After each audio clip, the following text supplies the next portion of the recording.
Hi, this is Mid-Week Message with Mel. I am Mel. Hi again. So, with this week's message, I want to give you a little personal reflection on me so that you can get to know me a little better. 10 years ago, I was fresh out of college, trying to pay off student loans, trying to find any work to help me pay off those student loans, looking for purpose and a way of life, and trying to reestablish a relationship with a man named Mike. 7 years ago, I had paid off those student loans. Yay!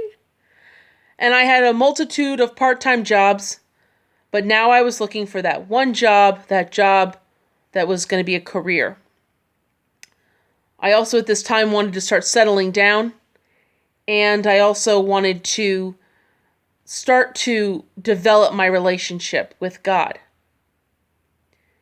4 years ago, I married my best friend, which, if you have not figured out by now, is a man named Mike.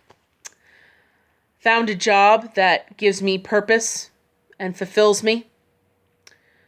And I decided that I wanted to devote my life more clearly and publicly to the Lord.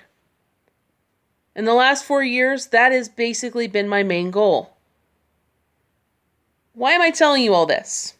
Well, what we're talking about here is a path in life.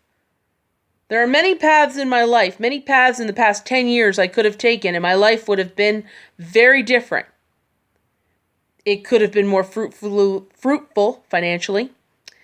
It could have been more different in a different relationship.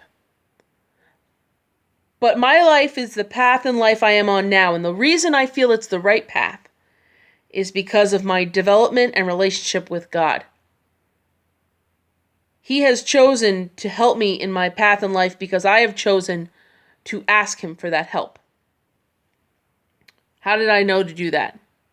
Well, I needed a compass, something to guide me. And through these past 10 years, I have found that guide in Scripture and Word. I'm going to read for you a scripture that, as I've worked on this path in life, I have always reflected back onto. And it comes from Jeremiah 29:11, and I'm going to read it for you now. And it says, "For I know the plans I have for you, declares the Lord. Plans to prosper you and not to harm you. Plans to give you hope and a future." I feel this to be quite clear. And this is what I hope that the Lord is not only planning for me, but for you, for anyone. Scripture, as we spoke about in the first video, is thousands of years old, but applies today as much as it did then. I believe that for you to find your path in life, you need to have a focus. And for me, that focus, when I focused on God, all of a sudden my path became very clear. Before this, I was very nervous and I wasn't sure of myself. But through the devotion of Scripture and learning and knowledge, I found myself more sure. Another scripture that I've used, especially when I had nervous feelings, is from Philippians 4:6. And that says, "Do not be anxious about anything, but in every situation, by prayer and petition, with thanksgiving, present your requests to God."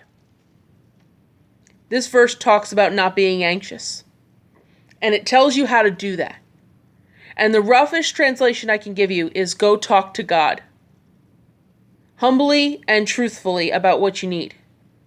Don't you feel better when you talk to someone who is a trusted friend? That's what God is here. He's a trusted friend to help you work out through your problems. Through prayer and petition, talking to Him and asking Him what you need to do to get on the right path. This video is about the beginning of the path in life. Next week, I will talk about not only my path, but how I found the ways to stay on that path, and how I find through the Scripture the exact words that I needed to get to that path. Well, if you liked this video, I'd like you to subscribe. If you have any comments or questions, please leave them in the section below. I'd be happy to answer. And stay tuned next time. This was part 1. Next week will be part 2. See you next week.